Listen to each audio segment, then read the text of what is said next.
pagi sahabat sehat Puskesmas Batang 2. Pada pagi hari ini kita bertemu lagi di podcast Dosan Dongeng Santai dengan Puskesmas Batang 2. Saya Dwi.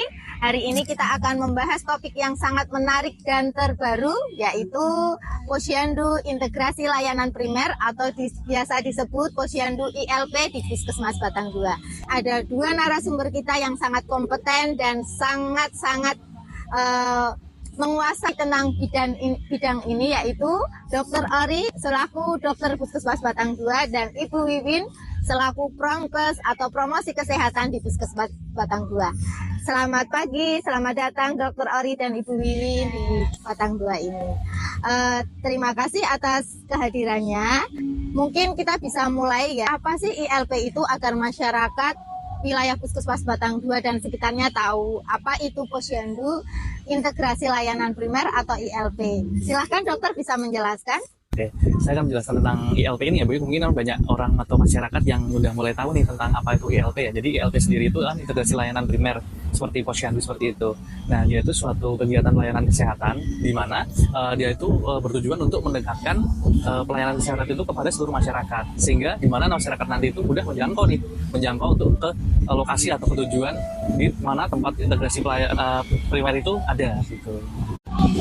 Terus sasarannya sendiri dok, di Posyandu ILP itu sasarannya siapa saja? Untuk sasaran ILP sendiri dia kan sekarang udah tujuannya ke siklus hidup ya Bu ya. Jadi untuk siklus hidup sendiri itu mulai dari kita bumil, untuk ibu hamil, lalu lanjut lagi ke mulai balita atau anak, lalu lanjut lagi ke masa-masa remaja itu juga bisa menjadi target, lalu selanjutnya untuk usia-usia produktif nih yang masih sudah mulai bekerja, lalu selanjutnya lagi untuk usia-usia lansia yang udah mulai lanjut usia juga itu menjadi salah satu target dari ILP ini.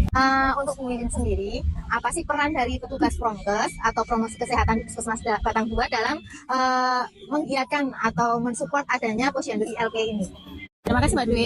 Di sini perannya kami sebagai petugas Promkes sangat penting ya, karena kami memberikan edukasi kesehatan, memberikan informasi tentang layanan-layanan yang ada di Posyandu, dan juga kita memantau kegiatan yang ada di Posyandu ILP tersebut. Apa saja sih manfaat dari Posyandu ILP ini dibanding posyandu sebelumnya?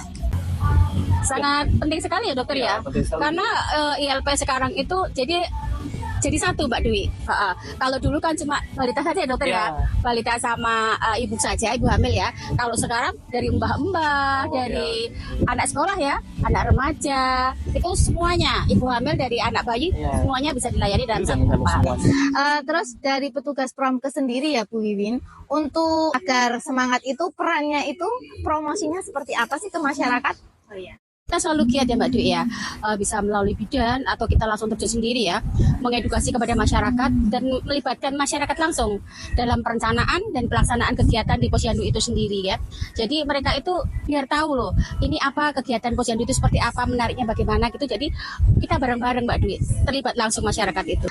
Dokter, apakah ada perbedaan antar Posyandu yang dulu dengan Posyandu yang sekarang itu yang disebut ILP itu? Tadi sudah dijelaskan Bu Wiwin, apakah ada spesifiknya gitu? Ya, jadi untuk ILP yang sekarang, kalau yang dulu kan dia kan ini Bu, terbagi-bagi tuh dia. Dan yang balita nanti sendiri nih, terus yang lansia sendiri, remaja sendiri seperti itu. Nah sekarang kenapa harus terpisah-pisah seperti itu? Kita jadi yang lebih efisien lagi Bu. Jadi satu ILP ini udah jadi satu tuh, dari mau bayi, ibu hamil, lansia, remaja dan itu semuanya sudah jadi satu di satu layanan itu. Satu lebih efisien, dua lebih dekat, tiga kalau ada orang yang terlalu jauh ke vaskesnya atau ke pelayanan kesehatan di puskesmas, dia lebih bisa menjangkau ILP tersebut. Gampang. Jadi dalam Posyandu ini ya dok ya, seumpama ini peran kader dalam ILP sendiri itu seperti apa? Di sini sangat berperan sekali Mbak Dwi, karena walau kegiatan di Posyandu ILP itu kadang tetap melaksanakan screening kesehatan lebih kompleks ya, karena di sini di ILP itu kita promotif sama preventifnya lebih ditekankan ya.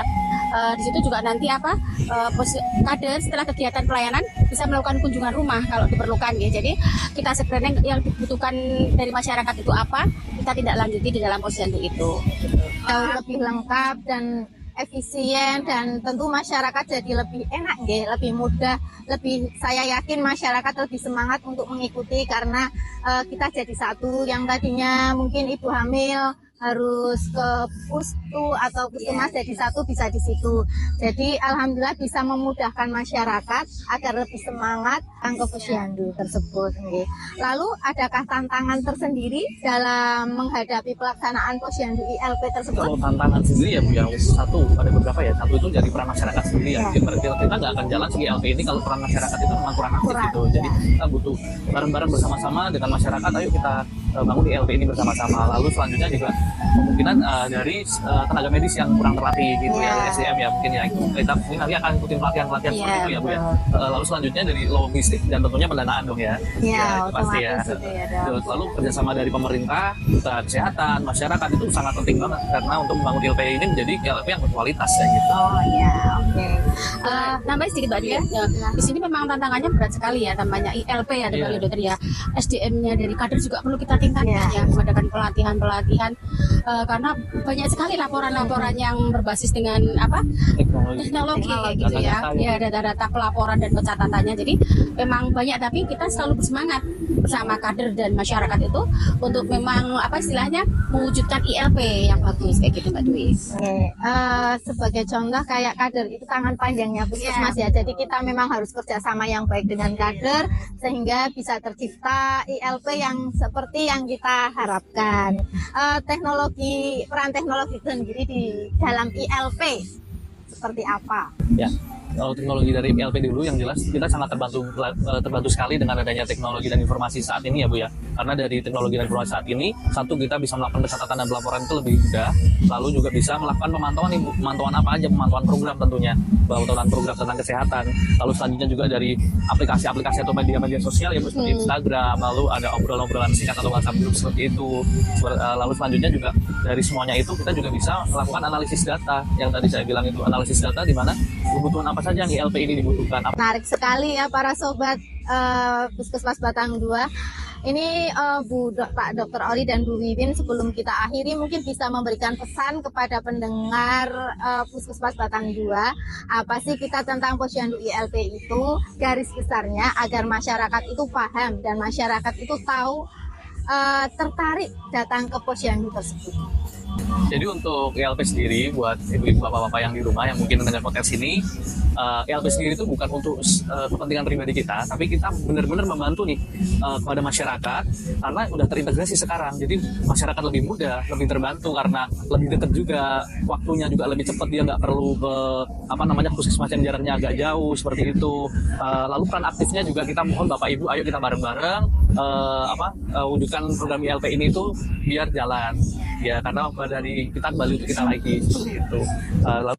Ya, benar sekali yang disampaikan Pak Dokter. Jadi intinya ILP itu seperti kayak puskesmas kecil Mbak Dwi ya. Puskesmas kecil itu mendekatkan kepada masyarakat. Jadi harapannya itu masyarakat bisa memanfaatkan ya untuk dan terlibat langsung dalam kegiatan di posyandu ILP itu. Memanfaatkan benar-benar ya. Kita sudah memudahkan, kita sudah datang biar ada manfaatnya gitu. Terima kasih Dr. Ori dan Mbak Wiwin atas penjelasannya. Sobat Sehat Puskesmas Batang 2. Seperti itu posyandu ILP. Sebenarnya posyandu ILP itu memberikan kemudahan kepada masyarakat agar lebih mudah, lebih menarik, lebih tertanam datang ke posyandu. Jadi di posyandu tersebut itu lebih lengkap. Kita mau membutuhkan pemeriksaan apa saja ada dan mempermudah kita menjangkau ke lebih dekat ke posyandu daripada kita datang ke puskesmas. Seperti itu nggih kira-kira.